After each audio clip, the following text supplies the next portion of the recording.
ko, nakita niya ba? Medyo mabilis. Hindi, server to pare, server. So ito, Creepy eh. Tapos, one CPU P. Save nyo na para the next time you click, automatic na yan. Tapos na. Ay, wala pang 10 minutes na.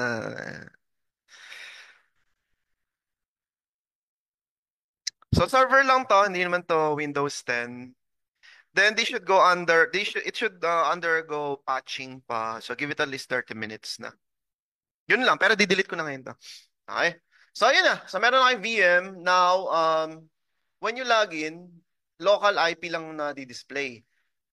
Pero kailangan mo, let's say, gusto mong testingin, di ba? Gusto mong testingin. Pingable ba? Hindi pingable to. Kasi naka-block sa network security group. So, ang question, paano i-open, sir? Paano i-open? Ano? So, punta ka doon sa portal. Ang kulit naman itong copy, ping. Kailangan, ano dito, mechanical eh. Unpingable. Bakit? Kasi nga, naka-block sa network security group. Okay? Paano i-unblock? Actually, hindi naman naka-block. By default, it's secure. Yun ang tawag nila doon. So, punta ka dito.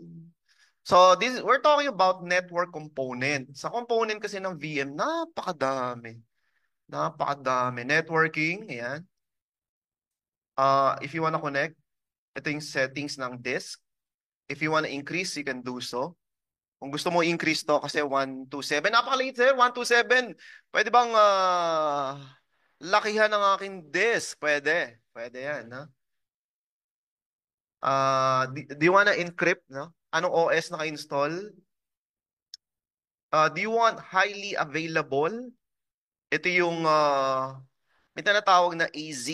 Pag sinabing AZ, minimum dalawang data center. Let's say, Australia, Sydney, tapos Melbourne. Kailangan magkalayo. Bakit? Kasi kung pinasabog yung Sydney, buong Sydney, wala na data mo, no? Yung pinaka-strongest bomb daw is 30-kilometer radius. Eh kung katabi, let's say ito yung BM1 mo, BM2 mo nasa kapitbahay, sabog din yun, di ba? Sa malayo, ideally. Tawag doon, availability partnership. So, meron tayong partnership. Malayo dapat, malayo. So, kung gusto mong gawin yon, get started. Tapos, magduduplicate yan. Duduplicate yan. No? So, yung fault domain, let's say fault domain mo Sydney lang, hindi affected Melbourne. Ay. So, advanced na yan. Dito tayo, security, identity. If you wanna integrate Entrata, user can log in, on mo lang to. No? On mo lang. If you wanna make a backup, yun, backup din. Meron tayong sariling backup. Mag-create lang siya ng snapshot. Yun lang gagawin niya. Create, tapos anong gusto mo? Standard, once a day, no? And so on. Okay? Operation, if you wanna auto shutdown by 5 p.m. Kasi uwi na ng mga empleyado, ba't pa naka-on, di ba?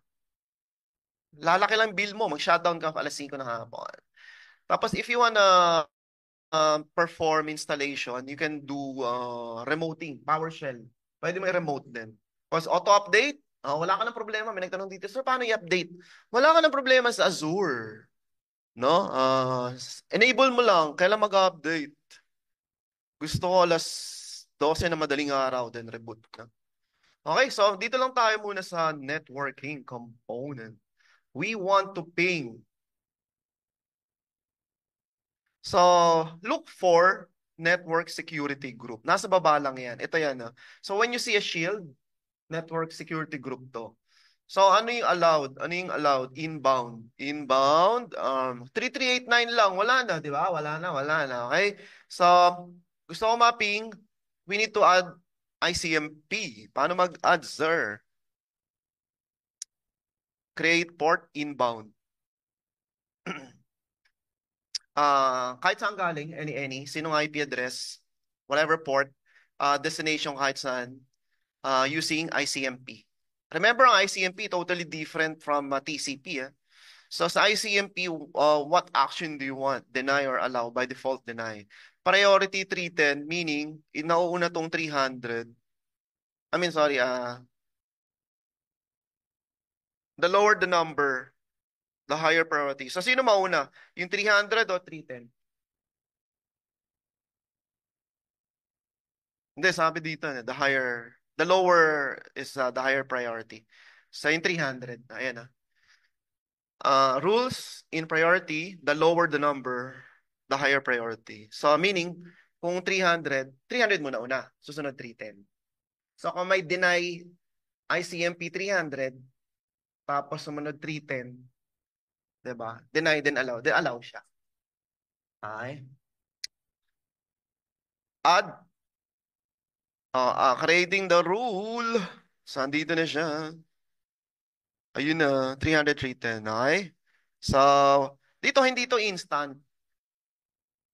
Why? Kasi, saan ba to? ECUS, remember? Galing tayo Philippines na.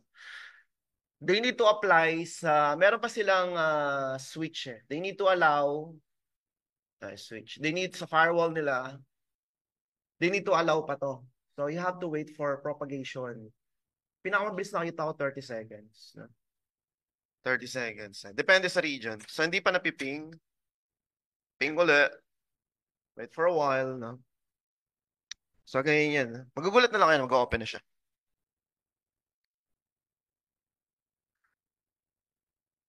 Ang tagal.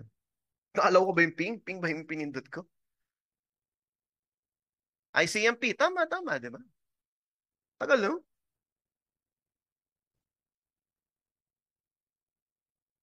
Tama ba yung IP?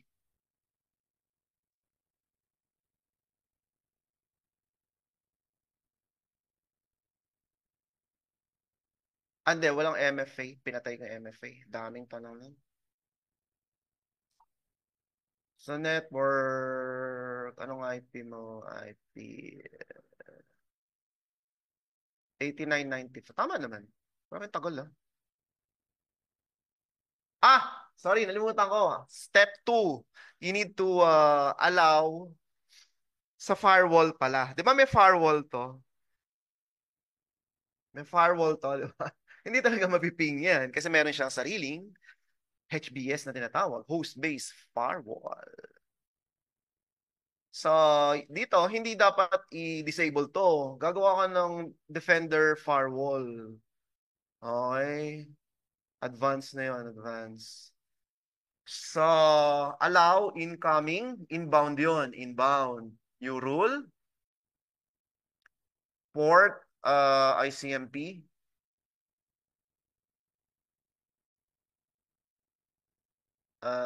Nako, anong port number yun? Custom na lang. All programs, this pass. Program naman to. Ano gagawin ka din? Custom.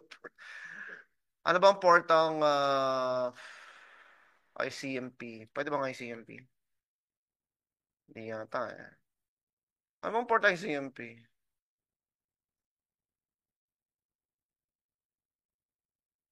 What port is ICMP?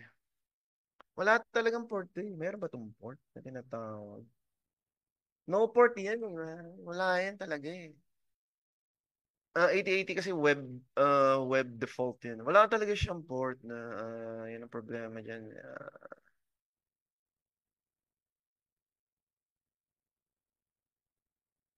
Sige, for demo's sake,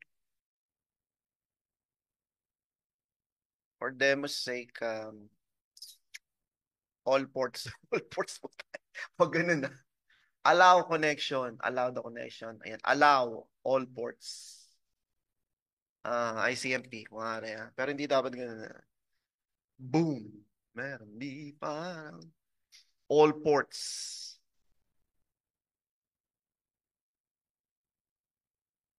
Teka, asan pala yung rule? All ports. Allow, okay, good. Meron bang ICMP program? Wala na, wala na. Walang ganun na. Ano pa?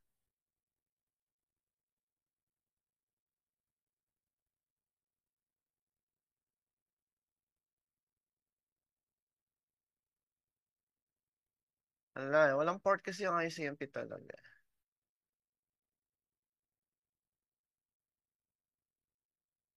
Wala talaga.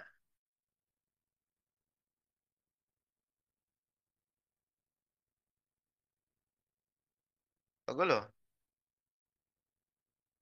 Di pa rin. Ah, open na nga lang natin lahat for demo's sake. So, disable ko muna yung firewall.